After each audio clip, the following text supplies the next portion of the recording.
Hey guys, it's Ice again. Got a really awesome knife for today. This is the Spyderco Manix 2 Lightweight in CPM S110V. And I'm going to start off with sort of how this knife is really built intentionally. It's geared towards a specific audience. This is not a sloppy designed knife. Nothing on this knife was done just because. Everything has a purpose. Now, I'll show you what I mean by that. You'll notice it has a full flat grind. That means great blade life, great sliceability, and it's easy to sharpen. This steel is incredibly high quality. The steel is very hard, which is geared towards EDC. This is an ideal EDC length.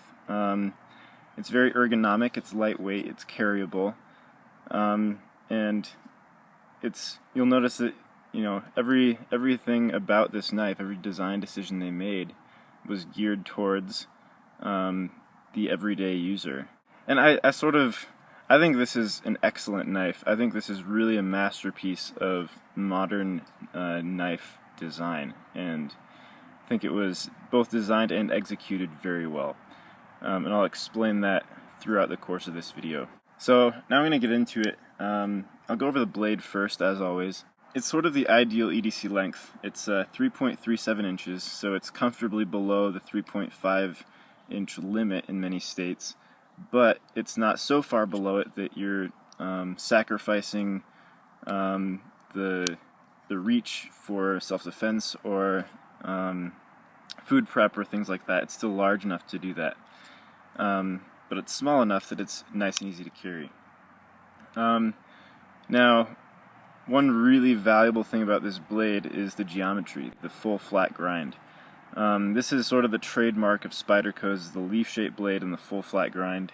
First of all, it makes it an excellent slicer because there's very little steel behind the edge. So the less steel you've got directly behind your edge, the better the slicer it's going to be.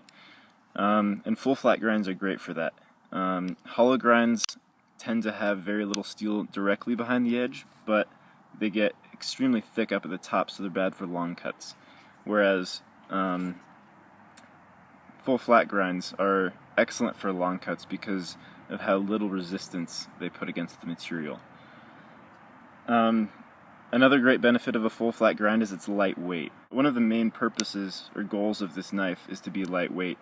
And also, whatever weight they're reducing in the steel, they're also reducing in the cost because of how nice of a steel this is. And I'll go over the steel very extensively in this video, right after this. Another great thing about the full flat grind is it has excellent blade life. And what that means is, for example, a knife like this, when you're sharpening, you're removing steel.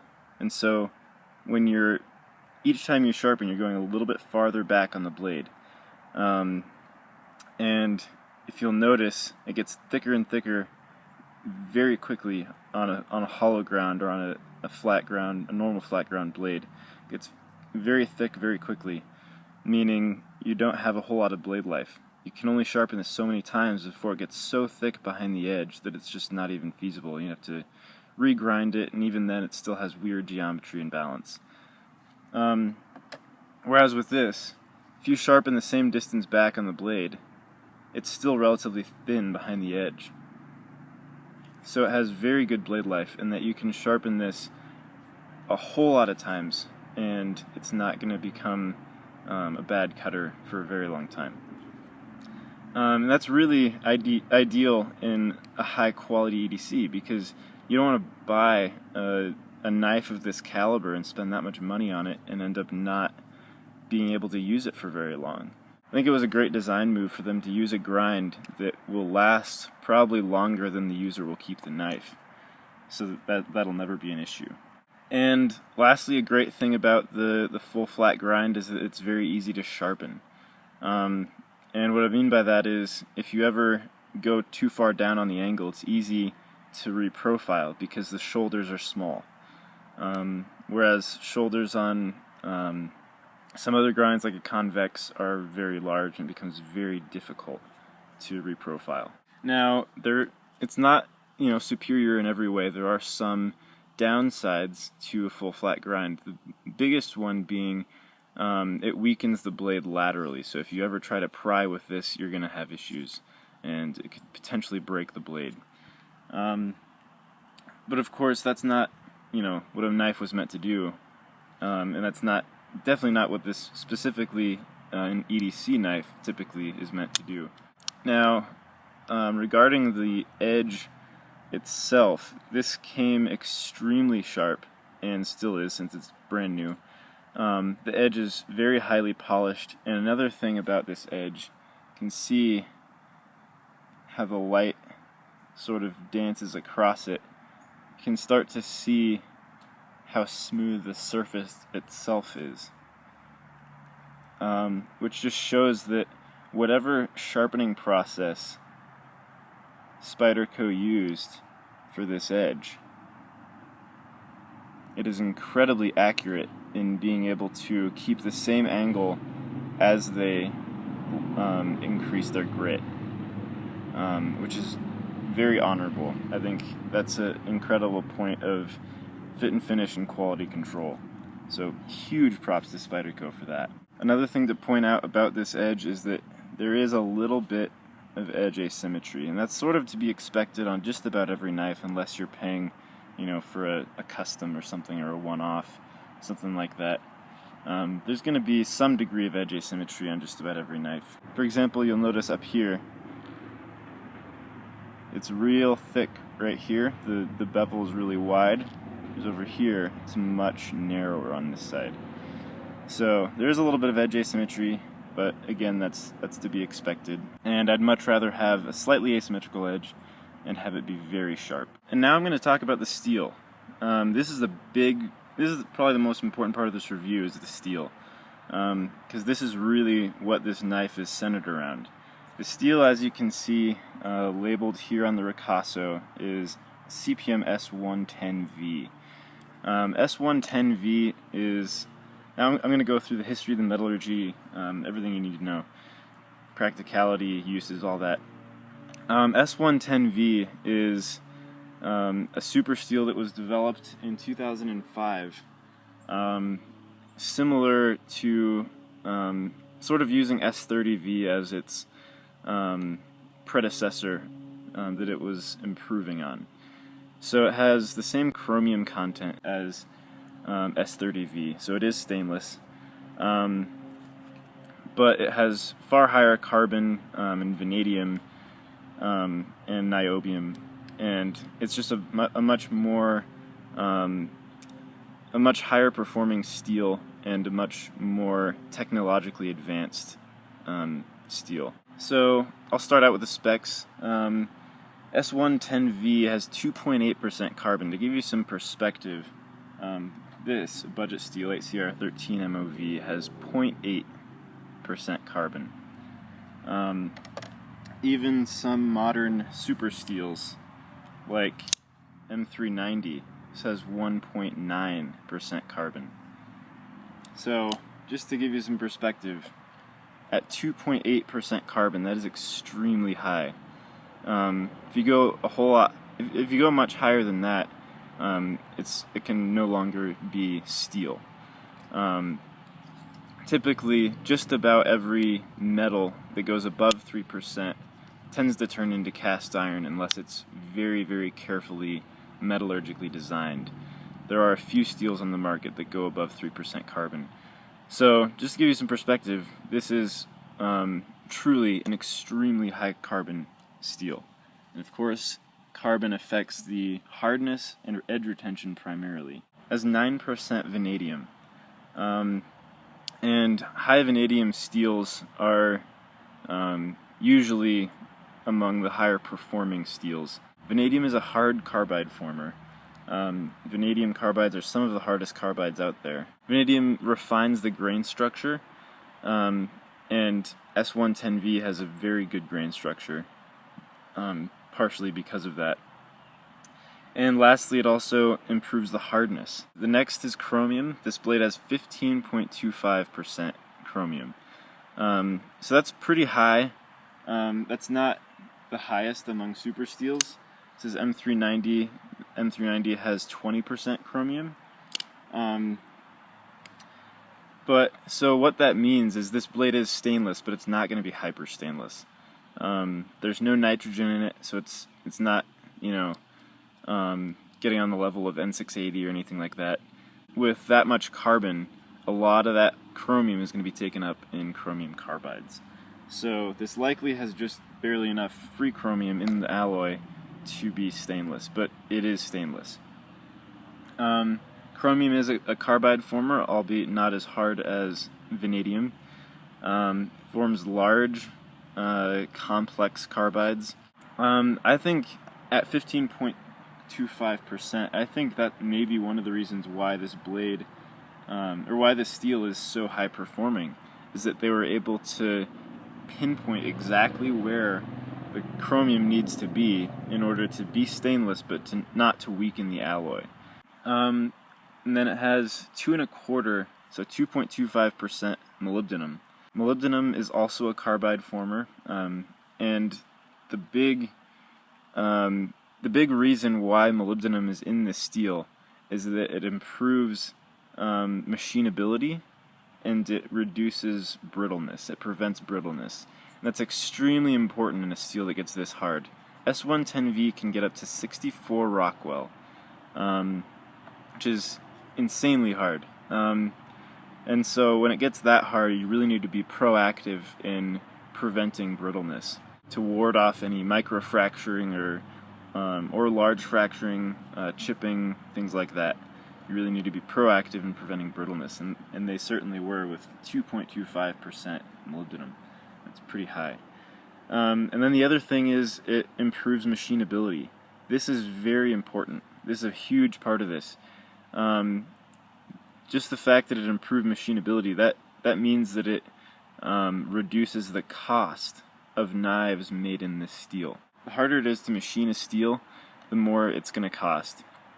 And so that is very helpful in creating the shape that they want. So being able to do a full flat grind, doing this very, you'll notice, very precise jimping, and of course milling out the thumb hole.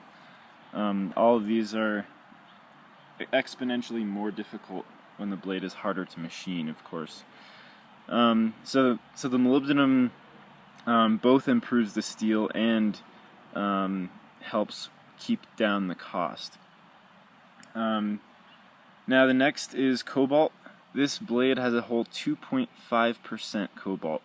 That's pretty high for cobalt. A lot of steels don't have any cobalt in them. And cobalt is primarily for increasing hardness. It really doesn't do a whole lot more than that. But what it does very well. And I think the reason, probably the primary reason this blade is so hard is because of the cobalt and the carbon. Very, very high levels of carbon and cobalt.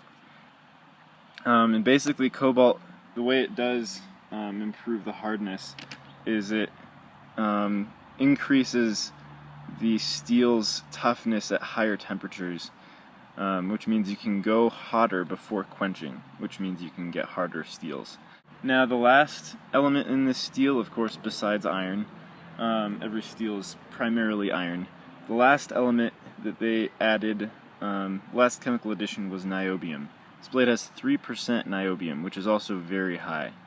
Niobium is a very hard carbide former. Niobium carbides are much harder than vanadium carbides, and they also are very fine. Niobium primarily refines the grain structure.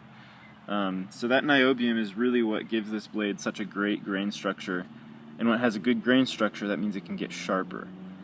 So this blade can take a very, very sharp edge, a very fine edge. Niobium, among other things, it also helps a little with corrosion resistance and with hardness. So I want you to notice that every single element in this blade besides molybdenum improves hardness. And I think that's why this blade is so hard. And the only element that doesn't improve hardness prevents it. The only element that doesn't improve hardness prevents brittleness. So this blade was specifically engineered to be very hard and very high performing at that hardness. And also it has a very fine grain structure, which makes it a lot nicer to sharpen. It is going to be very hard, so removing lots of steel will take much more time than things like 440, but you're not going to have to deal with these like crazy stringy burrs like you see on OS 8. So all in all, this steel, like the pros of this steel, it has excellent edge retention because it's very hard and it has a lot of carbides. It has 4 different carbide formers. Out of the 5 elements besides carbon, 4 of those are carbide formers. Vanadium, chromium, molybdenum, and niobium are all carbide formers, and the only one that isn't a carbide former is cobalt, and that improves hardness. So it's like everything that, every element that's in this blade is partnering with another to serve a specific purpose, and if it's not, it's serving a purpose that improves the one that it's missing out on. So this is just a brilliant piece of modern metallurgy and technology. There are some downsides to this steel. The first is that it's vulnerable to shock and like impact. It's not very shock resistant, so if you ever chop with this, if you ever baton with this, if you ever jam this into things really, really hard, you could have issues with breaking it or chipping it very badly. So the next is that it's vulnerable to chipping, and this is more of an issue of edge retention than it is of the blade structure, because when you're cutting through very, very difficult materials, or if you ever hit metal in something you're cutting like a staple or a nail, it could bring up issues with chipping. And the last big downside to this is that it's vulnerable to large fracturing when you pry with it. It's very, very weak to prying because it's so hard. So this steel will never flex, it'll never bend because it's so hard. Essentially, if it ever gets to that point where a steel would bend, it's just going to break. So never pry with this, never like stick it in between and like break things apart with this. If I stuck this blade down there and just wrenched this sideways, I could likely break the blade. Now I'm going to talk about the handle. The handle, the pros of the handle is that it's extremely ergonomic. Notice that this handle is finger oriented. It has these choils throughout, but it's also relatively generalized. You can just bring the rest of your fingers onto this ramp here. So regardless of how large your hands are, this blade is going to work. And so it's finger oriented, which makes it very comfortable. And that's very important with a thin line knife. If it's not filling out the palm, you want it to be finger oriented. So that was a great design move by Spyderco. The thumb ramp and the choil greatly improve the edge control. The thumb ramp and the choil are so close to the edge. It really gives you a lot of fine control over the edge. When you have a handle that puts your hand really far from the edge like this, it's not super far, but it's farther than the Manix, you end up having a little bit more trouble controlling this very, very acutely. And so that is something that's very important in an EDC knife. So this is really a great fine work tool. And notice that these, the thumb ramp and the choil are both excellently jimped. The jimping on these, honestly, Spyderco's jimping on their blades, on the thumb ramp and the choil of their blades, their jimping there is probably the best in the industry. I've never seen anything quite as good as Spyderco's jimping right here. You can tell it's not water jet cut because it's so precise, and it really, really grips your hand, but it's not uncomfortable. It's perfect. Honestly, this is the ideal jimping, in my opinion. The jimping is excellent on the blade, but because they had to sacrifice steel liners and use FRN on the handle, the jimping on the handle is really bad. Honestly, it's like, there's a little bit of good stuff up here, but it really can't grip your hand nearly as well. And over time, since it's a plastic, it's going to be worn down very quickly. So that's definitely something to take into consideration. It's not a slippery handle by any means. It's well textured, but it's just not going to last very long because FRN is a cheap material. Another great pro to this handle is that it's extremely lightweight and a thin profile. That makes it very, very carryable. This is another thing that's just so purpose-driven towards an EDC knife. It's very thin profile. Its handle thickness is only 0.45 inches, so less than half an inch thick. And that's very important with an EDC. The thicker your handle is, the more uncomfortable it's going to be in your pocket. The more chafing you're going to feel, the more you're going to notice it. And when it's very uncomfortable, that means you take it out frequently. And you move it around, and it's not always in the same place. And that affects a lot of things. If it is not very comfortable to carry, you're more likely to lose it. You're more likely to not know where it is when you need it because you keep placing it in different pockets. And it's not ideal. So this knife is very comfortable to carry because it's so thin and because it's so light. This knife is only 3 ounces. That's incredible. This knife is lighter than some knives that are half its size. And with that, it sacrificed very little strength. And the other thing about it being lightweight is that greatly improves its affordability and its price. This blade is only $100 on the secondary market right now. You know, of Amazon or Blade HQ. And the other thing is this pocket clip is deep carry-ish. It keeps the knife relatively far down. And notice where the weight of the blade lies when it's folded up and in your pocket. That's more or less the balancing point right there. So that means, the farther down the balancing point is when the blade is folded, the farther away that is from the clip, the better, because that means the weight of the blade is going to be pulling it down. It's not going to be as likely to come out of your pocket. So that's an excellent blade design in that they have it very broad up here so that when it's folded, it pulls the knife further into your pocket. And the pocket clip is fully ambidextrous, and it has great retention, it really does. So all these things really improve the carryability of this knife. The amount of retention on this pocket clip with how light this knife is, the retention to weight ratio is incredible. It's really not going to fall out of your pocket. Which is also great in an EDC because if you're carrying it every day, you want it to last a long time. You don't want to be losing it. And I'm sure plenty of you guys, myself included, have lost very nice EDCs because of that. Now the other great thing about this handle is that it has a decent guard. And that improves the stoppage if you're ever going to use this for self-defense. So that's really nice that Spyderco included that. It's not oversized like a big hilt. It still has great ergonomics, but it has a decent amount of stoppage right there for self-defense. And the last big point about this handle is the large lanyard hole right here. The large lanyard hole is like, you know, it's not something that everyone is going to use, but if you like to have lanyards, it's really nice to have a large one. So talking about the construction of this handle, you know, its cons are that to reduce the weight and the price, they took out the steel liners. So this knife has no steel liners, it's just one solid piece of FRN. And FRN is a pretty cheap material. It doesn't feel quite as nice as G10, so some people might have a shtick with that. Another con is that it's pinned together. It's not screwed together like most other high-end production knives. It's pinned together, which means that you can't take it apart and it can't be maintained very easily. So if this lock ever fails, it likely won't. Or if something goes wrong, you're really not going to be able to do much about it.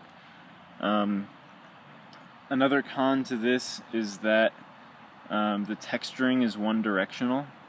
So, and that those directions aren't based on where your fingers are, they're based on this logo right there. And that logo placement is based on where the clip hits.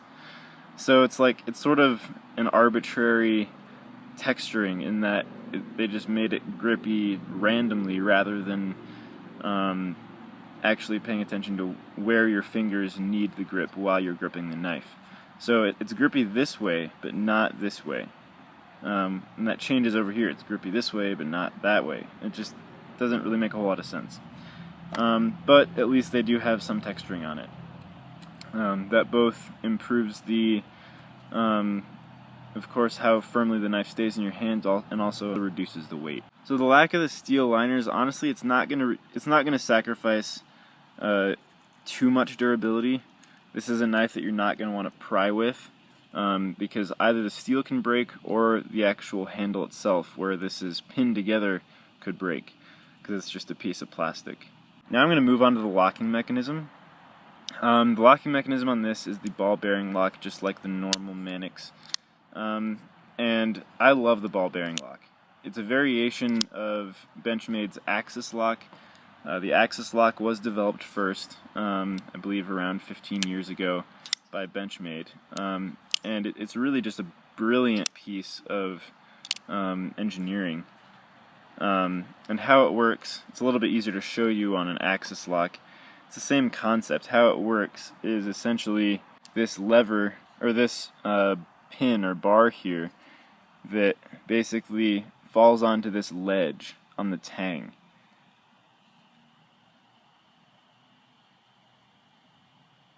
So you can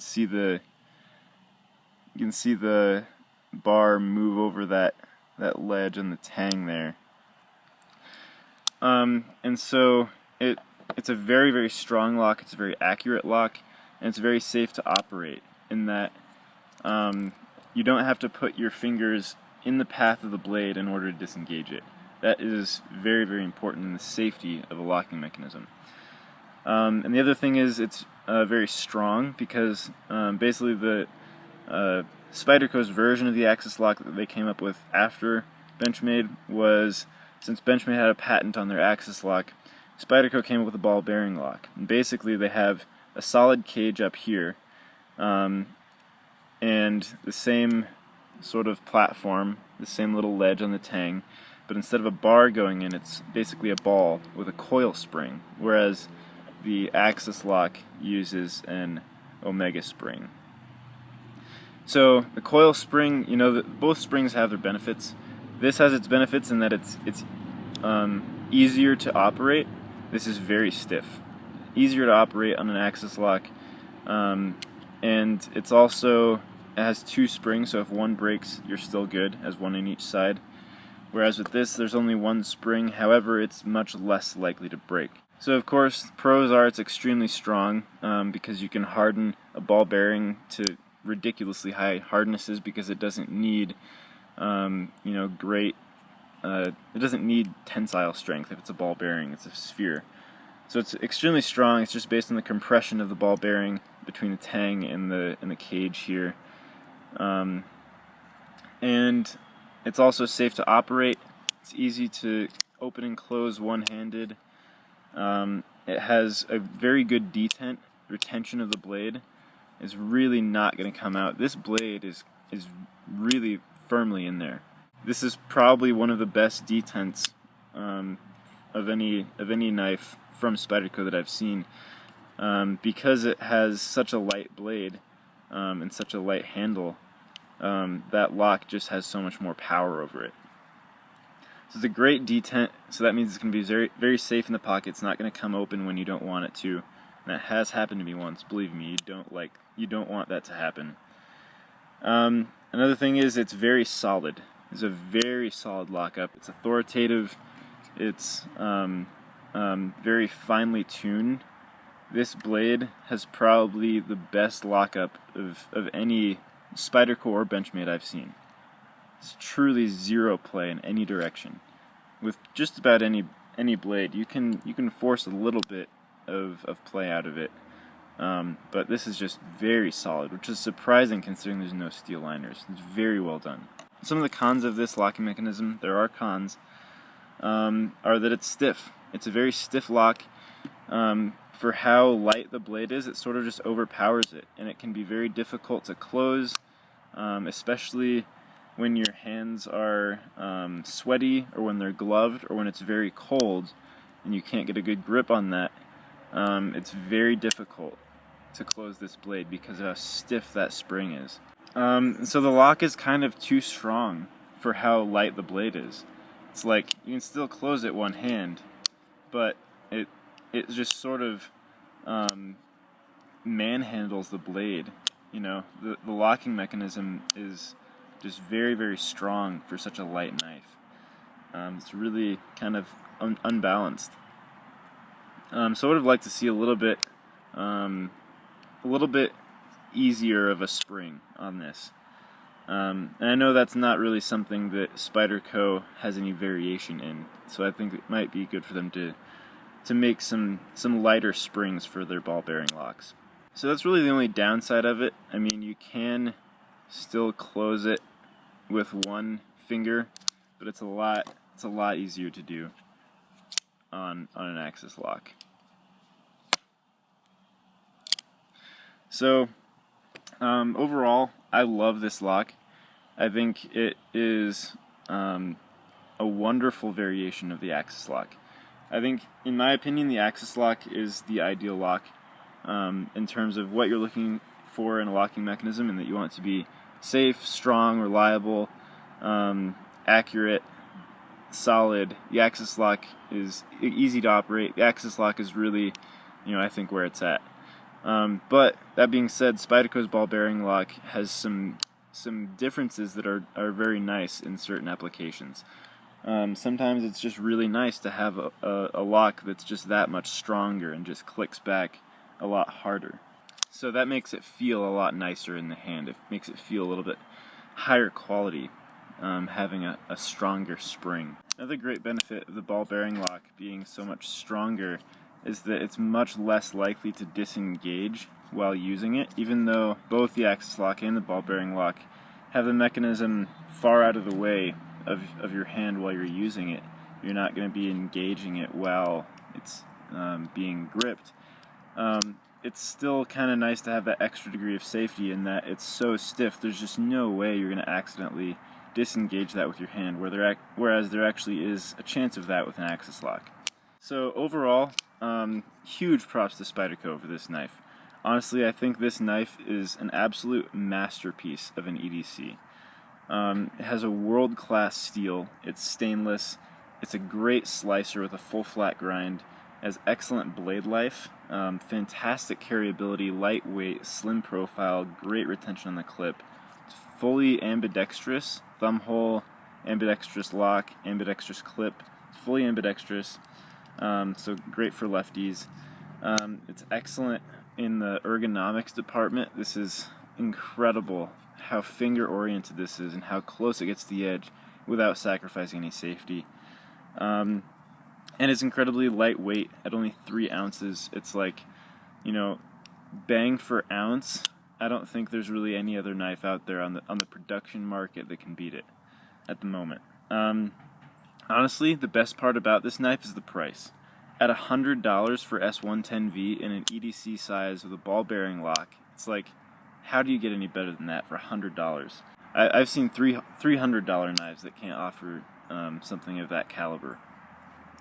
So a lot of people might be wondering, how did they manage to offer a steel like S110V at $100? Well, a number of things. First of all, the full flat grind reduces the stock, so it reduces the volume of steel that is in each blade. Second is the opening hole. Using an opening hole instead of a thumb stud decreases the amount, not only the amount of steel on the blade, but also the amount of quality steel, because of course a thumb stud isn't going to be made of the same steel as the stock, but you still have to have the steel leading up to where the thumb stud is. So this takes some of the very expensive S110 out of the blade without sacrificing anything. Has the same quick opening abilities, the same ability to catch your thumb, if not a little better than a thumb stud. And it definitely doesn't sacrifice strength because of how thick this is right here, and it has that bar up top. And the other thing is the FRN handle. They took out the steel liners, and stainless steel of any quality is relatively expensive. So taking out the steel liners helps to reduce the weight and the cost. And FRN as a whole is a very inexpensive material.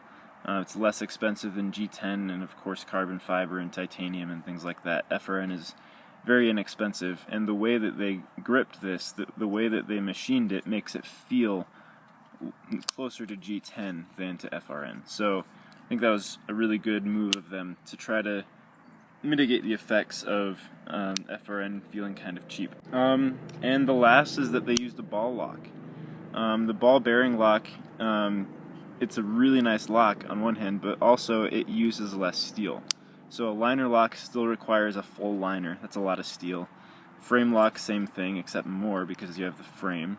A back lock requires this whole thing being just one giant piece of steel. And so a ball bearing lock, all it really needs is this little bar up here and the ball and the spring, and that's pretty much it.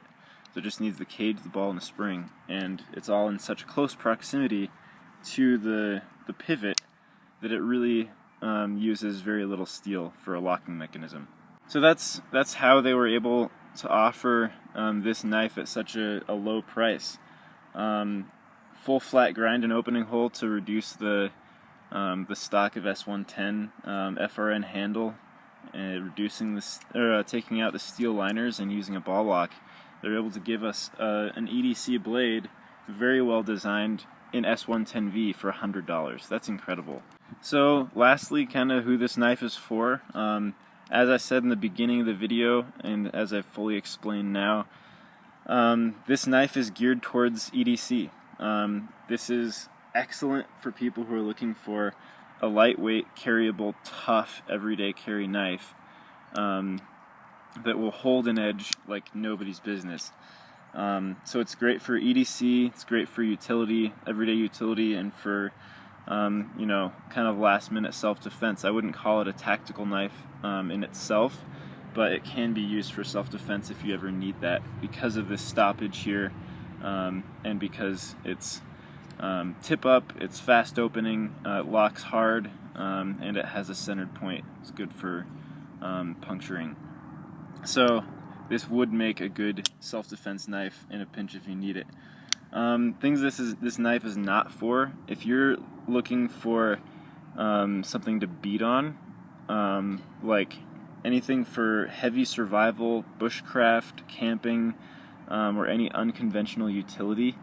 And by unconventional utility, I mean prying things, going through staples and nails, using your blade as a screwdriver, things like that. That's all unconventional utility that could really damage this steel.